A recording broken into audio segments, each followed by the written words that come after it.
मित्रांनो, सर्वजण इकडे लक्ष द्या। आज आपण काय पाहणार आहोत, इंग्रजीमध्ये वाक्य बनवण्याचे सूत्र काय आहे। इंग्रजीमध्ये काय बनवायचे, आपल्याला वाक्य बनवायचे, तर त्याचे दोन सूत्र आहेत, मुख्य सूत्र म्हणून आपण त्याला। दोन सूत्र कुठले, पहिलं सूत्र यस प्लस व्ही। यस म्हणजे काय, यस म्हणजे काय, व्ही म्हणजे काय। तर आपण इथे एक सब्जेक्ट घेतला, सब्जेक्ट म्हणजे कर्ता, कर्ता अधिक क्रियापद। सब्जेक्ट घेतला आय ईट।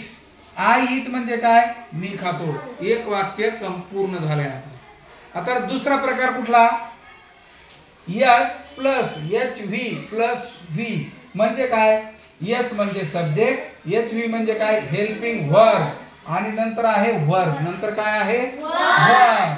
आता ह्याचं वाक्य आपण तयार करू। सब्जेक्ट घेतला आपण आय, काय सब्जेक्ट घेतला आय, एम हेल्पिंग वर्ब वापरलं एम, आय बरोबर नेहमी एम हेच सहाय्यकारी क्रियापद येतं। आणि ईटिंग हा याला V4 म्हणतात, याला काय म्हणतात V4। तर वाक्य काय तयार झालं, I am eating. I am eating म्हणजे काय, मी खात आहे। वाक्य